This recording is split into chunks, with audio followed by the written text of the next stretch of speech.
So I'm bringing this conversation to the people. Do you think the protest should stay peaceful? You know, like, Black Lives Matter, I can't breathe, don't shoot. Or do you agree with how some of them are turning violent? Go.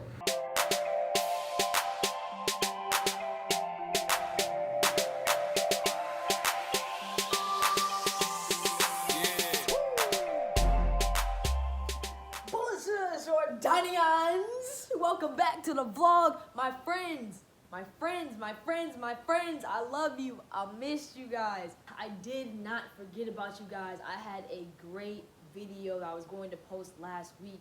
However, there's no way I could have posted that video in good faith and truly stand behind it and say I was proud of that work without addressing everything that's going on in the media, everything that's going on in our country right now. So instead, this week, I'm going to be showing you guys and sharing with you my experience and what I've been doing to get involved with this movement and some of the discussions that I've had with some people. Check it out. Everybody gather. Somebody over here has a sign that says silence and violence. Somebody over here has a sign that says you can't silence us. Somebody else over there has a sign that says we protest the police. Somebody else over there has a sign that says Black Lives Matter. Somebody else has a sign that says no justice, no peace. So we come here in the spirit of peace and unity. We come here to uplift the community. We don't come alone. We learn from these deaths. We don't let them just fall.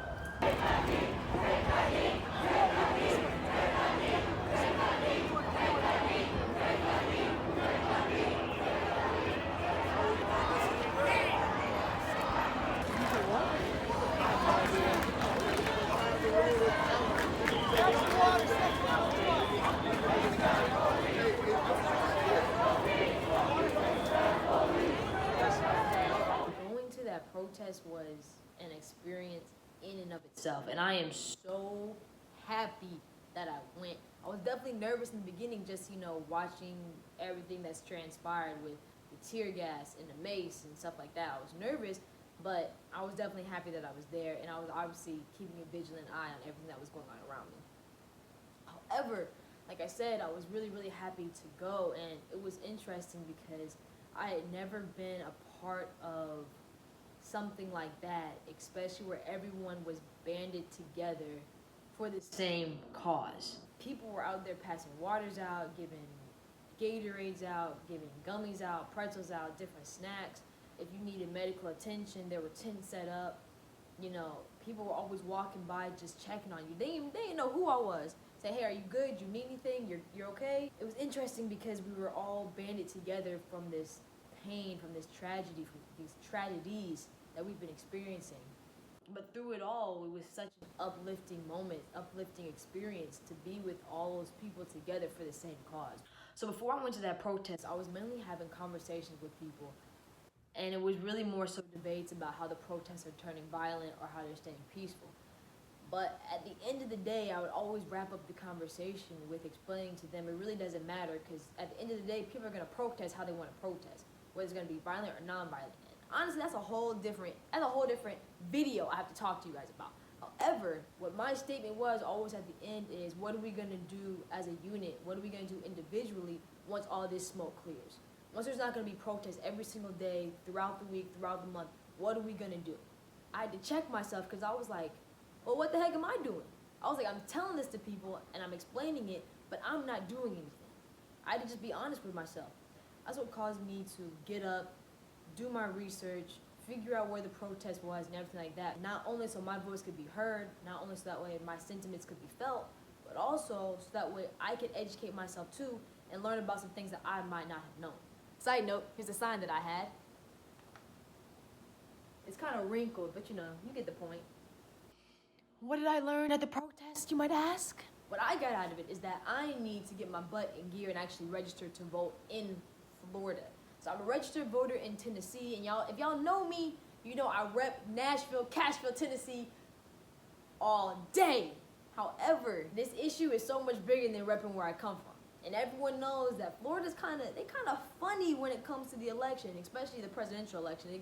I don't know if they be cheating or what. I knew that if I wanted to really make a change, I know I'm in a place where I might be able to actually make a more impactful change than in Tennessee. I finally took the steps yesterday, right after the protest, and I went to the DMV, got a new license, and registered to vote in Florida. Because not only while I was there at the protest did I learn, how important it is to be registered to vote in the city and the community that you're living in, but they also were just explaining about a lot of the shady stuff that the sheriff in Orlando was into, and about how we had the power to vote him out. We had the power to put someone else in, and not just to vote for a familiar name or a familiar face. That really stuck with me, and it resonated with me, and I'm happy I went to this protest so someone could put me in my place, so that way I can now finally do the part that I'm supposed to be doing, so that way this stuff won't keep on happening.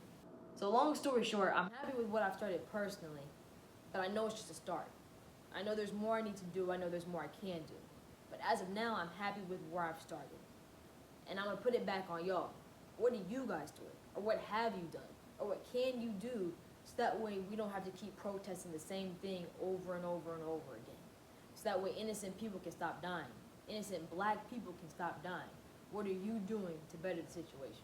So Jordanians, with that being said, thank you so much for tuning in.